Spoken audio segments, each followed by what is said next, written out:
बिस्मिल्लाहिर्रहमानिर्रहीम। अस्सलामु अलैकुम। साबिर अली हाजिर है थिंक टीवी में प्रोग्राम साफ बात के साथ। नाज़रीन, पाकिस्तान की सियासत में माइनस और प्लस का खेल बरसों से जारी है और जो 2024 के आम इंतखाबात जो 8 फरवरी को होने हैं उसके लिए भी माइनस और प्लस का जो खेल है वो सामने नज़र आ रहा है। और जैसा कि आपके इल्म में है कि जो बानी पीटीआई उनको न सिर्फ माइनस किया गया बल्कि उनकी पूरी जमात को ही वो माइनस कर दिया गया। अब उनके लिए बड़ा जो मसला है वो ये है कि वो इलेक्शन में हिस्सा कैसे लें। अगर वो आज़ाद इलेक्शन के तो आज़ाद उम्मीदवार के तौर पर इलेक्शन में हिस्सा लेते हैं तो उनकी वो बात नहीं बन सकती, चूँकि इंतखाबी निशान एक नहीं होगा। तो ज़्यादातर इस बात का भी इम्कान है कि अगर पीटीआई को वाक़तन बिल्कुल अगर आउट कर दिया गया, माइनस कर दिया गया और कोई अदालत के ज़रिए या और किसी ज़रिए से उनको जो है इलेक्शन लड़ने की इजाज़त नहीं दी गई तो फिर मुमकिन है कि पीटीआई जो है वो इलेक्शन के बाइकाट की तरफ जाए। पीटीआई के पास इसके अलावा कोई और मजबूत ऑप्शन नहीं है, इसलिए कि अगर पीटीआई को बल्ले का निशान नहीं मिलता है तो पीटीआई कैसे इलेक्शन में जाएगी, आज़ाद उम्मीदवार के तौर पे कैसे इलेक्शन। अब कल जो है कागजात नामजदगी जमा कराने का आखिरी रोज़ है। अब कल ज़ाहिर है कि देखना यह है कि पीटीआई की क्या हिकमत अमली सामने आती है। पहले मरहले में तो ये भी हो सकता है कि वो ठीक है आज़ाद उम्मीदवार के तौर पे उनके जो है वो कागजात नामजदगी जो है जमा करा दिए जाएं और बाद में जब जैसे कि उन्होंने कहा है कि वो जो छुट्टियां ख़त्म होंगी 25 दिसंबर के बाद 26 दिसंबर को जब वर्किंग डे होगा तो वो अदालत से रुजू करेंगे। तो अब देखना यह है कि अदालत से उनको रिलीफ मिलता है नहीं मिलता, और अदालत से रिलीफ ना मिलने के नतीजे में पीटीआई के पास क्या ऑप्शंस हैं। और सबसे अहम ऑप्शन तो यही है, इसके अलावा कोई और ऑप्शन नज़र नहीं आता है। अगर उन्होंने ये साबित करना है कि जनाब उनके साथ वाक़तन कोई ज़्यादती की गई है, उनको जो है वो एक साजिश के तहत बाहर किया गया है, तो अगर उन्होंने किसी भी तौर पर इलेक्शन में हिस्सा लेने का फ़ैसला कर लिया आज़ाद उम्मीदवार के तौर पे या जिस तरह भी अगर वो इलेक्शन में हिस्सा ले लेते हैं तो फिर उनके पास नताइज के बाद जो है इस बात की जो है वो मजबूत जिसे कहना है कि वो जवाब नहीं रहेगा कि जनाब उनके साथ कोई बहुत बड़ी नाइंसाफ़ी हो गई, कोई धांधली हो गई। तो देखिए इलेक्शन में धांधली तो होती है और हर इलेक्शन में जो है वो धांधली की शिकायत आती हैं, लेकिन उसके लिए इलेक्शन ट्रिब्यूनल बनते हैं, उसमें जाया जाता है। तो अगर इस तरह की सूरत हाल बनी तो ज़ाहिर है कि पीपल्स पार्टी को जो अपना केस है वो मजबूती के साथ पेश करने में जो है वो बहुत ज़्यादा दुश्वारी होगी। लेकिन अगर वो बाइकाट की तरफ जाते हैं और जो उनका वोट बैंक है वो वाक़तन जो है वो नहीं पड़ता, बैलेट बक्सों में नहीं आता, और वोट बैंक जो है वो पीटीआई जो है उसके पास क्या ऑप्शंस हैं और वो किस ऑप्शन पर जो वो अमल करती है। और सबसे ज़्यादा जो मजबूत ऑप्शन नज़र आता है वो तो बाइकाट का ऑप्शन ही है, जिसके ज़रिए अगर बाइकाट के नतीजे में वोट पड़ने का जो रेशो है वो बहुत कम होता है और तो ये पीटीआई ये साबित कर सकती है। पीटीआई जो अभी तक तो बाइकाट की तरफ जो है वो खुलकर कोई इजहार नहीं किया गया, लेकिन कहा यही जाता है कि अगर कोई और ऑप्शन नहीं बचा तो फिर आखिरी ऑप्शन तो बाइकाट का है। अब हम बाइकाट की बात कर लेते हैं। आपको मालूम है कि कराची में जो पुरानी एमक्यूएम थी उसने 1993 में कौमी असम्बली के इलेक्शन का बाइकाट किया था। उस बाइकाट का ये असर हुआ था कि कराची और हैदराबाद में जो वोटिंग का रेशियो था जो वो बताया जाता है कि 4 से 5% था, बहुत ही यानी कम था। तो जिसके बाद कौमी असम्बली के बाइकाट के बाद सूबाई असम्बली के इलेक्शन में हिस्सा लिया, जिसमें दायरे के एकदम से जो वोटिंग का रेशो था वो 45% तक हो गया। तो ये साबित किया था पुरानी एमक्यूएम ने कि अगर उन्होंने बाइकाट किया था तो ज़ाहिर है को जो उनका वोटर था वो नहीं निकला था। तो अब पीटीआई को भी ये साबित करना होगा बाइकाट की सूरत में कि अगर वाक़तन उनके पास वोट बैंक है, उनका मैंडेट अगर इंटैक्ट है तो फिर वो बाइकाट भी करेगा, और बाइकाट करेगा तो वो ज़ाहिर है कि पोलिंग डे पे पता चल जाएगा कि वोटिंग का जो भी रेशो होगा। तो एक तो ये, दूसरे हम आप बात कर रहे थे माइनस और प्लस का जो खेल है वो पाकिस्तान में जो है वो बरसों से जारी है। ये कोई आज पहली दफ़ा नहीं हो रहा है। 2018 के आम इंतखाबात में जो मुस्लिम लीग नून के सरबराह हैं नवाज शरीफ साहब, उनको माइनस किया गया, लेकिन यह है कि उनकी पार्टी को माइनस नहीं किया गया था। और मुस्लिम लीग नून ने जो शहबाज शरीफ साहब पार्टी के सदर बने, उन्होंने जो है वो उनकी पार्टी ने शहबाज शरीफ साहब की सरबराही में जो है वो इलेक्शन में हिस्सा लिया। लेकिन सारी हिदायत जो थी वो तमाम तर जो है वो उनके जो कायद है नवाज शरीफ साहब, वो लंदन से जो है वो देते रहे थे, और उनकी हिदायत के बगैर पार्टी अब न तो उस वक्त चली थी ना अब चल रही है। तो लेकिन नवाज शरीफ साहब को जो आउट किया गया था, माइनस किया गया था, वो करप्शन के केसेस में किया गया था। गो के वो करप्शन के केसेस उन पर साबित नहीं हो सके और आज वो उन केसेस से तकरीबन सुरखरू हो चुके हैं। लेकिन जो बानी पीटीआई है उनका मामला बिल्कुल डिफरेंट है। वो जाहिर है उन पर जो केसेस है वो करप्शन के भी हैं और रियासत और रियासती इदारों पर हमला आवर होने के भी हैं, और उसके सबूत और शवाहिद जो है वो सबके सामने है 9 मई के वाक़यात के। तो ये नहीं कहा जा सकता कि जो बानी पीटीआई हैं उन पर सिर्फ करप्शन के केसेस हैं, उन पर जाहिर है कि रियासत पर हमला आवर होने के जो केसेस हैं उसके शवाहिद और सबूत जो है वो मौजूद हैं, और सब वाकिफ़ हैं 9 मई के को जो भी कुछ हुआ। तो इस तरह ये कहना कि जो नवाज शरीफ साहब को माइनस किया गया था वो करप्शन पर किया गया था, आज वो सुरखरू हुए और कोई करप्शन का केस उन पर साबित नहीं हुआ। और जो बानी पीटीआई है उन पर ज़ाहिर करप्शन के केसेस तो हैं ही, और एक करप्शन का जो तोशाखाना का केस है उसमें भी वो जेल में है, और भी कई केसेस हैं। लेकिन जो रियासत पर हमला आवर होने का और जो रियासती इदारों पर हमला आवर होने का जो केस है, जो मामला है, उसमें जाहिर है कि वो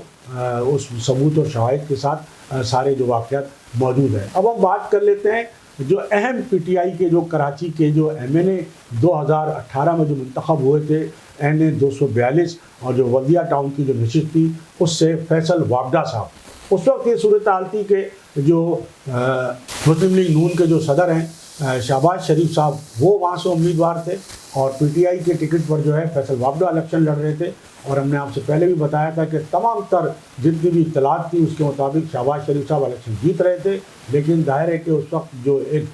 जबर का माहौल था, और कराची से कौमी असम्बली की 14 नशिस्तें जो हैं वो पीटीआई को जो है प्लेट में रख के दी गई थी, तो फैसल वाबडा की सीट भी उसमें शामिल थी। लेकिन अब सूरत हाल मुख्तलिफ है, और अब 2024 के इलेक्शन में 8 फरवरी के इलेक्शन में जो है शहबाज शरीफ साहब एक बार फिर इसी नशिस्त से, इसी हल्के से जो है वो उम्मीदवार हैं, और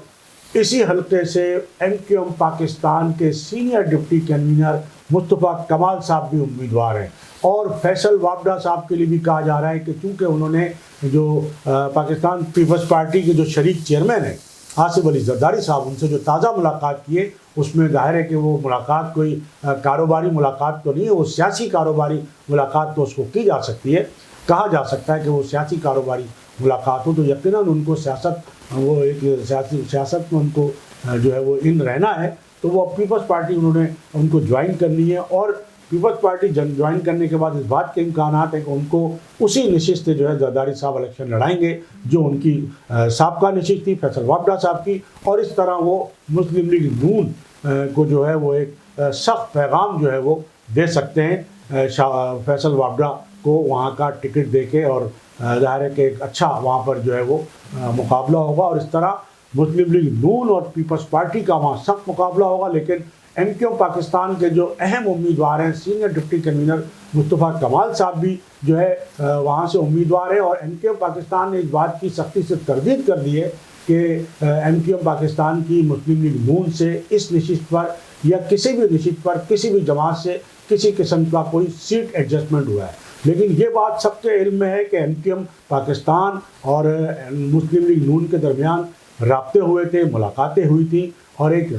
इत्तेहाद का ऐलान भी हुआ था। सीट एडजस्टमेंट के हवाले से भी बातें हुई थी, मुज़ाकरात भी हुए थे, निहाल हाशमी साहब भी वहाँ गए थे, और ज़ाहिर मुलाकातें जारी थी। लेकिन अब जो है सूरत हाल मुख्तलिफ नज़र आती है। तो बहरहाल जो NA 242 है वहाँ 3 अहम उम्मीदवार होंगे, शहबाज शरीफ साहब और फैसल वाबडा भी मुतवक्का उम्मीदवार हैं जो पीपल्स पार्टी के टिकट पर मुतवक्का हो सकते हैं, और वहाँ से मुस्तफ़ा कमाल होंगे। लेकिन TLP को भी वहाँ से जो है वो उसको नहीं कहा जा सकता कि उनकी अहमियत कम नहीं हो सकती। वो बड़ी अहम जमात है TLP, और इसके वहाँ से ठीक ठाक जो है वो वोट हासिल किए ज़मनी इलेक्शन में भी और 2018 के इलेक्शन में भी। तो TLP का उम्मीदवार भी जो हुआ वो इंतहाई अहम होगा। इस तरह जो है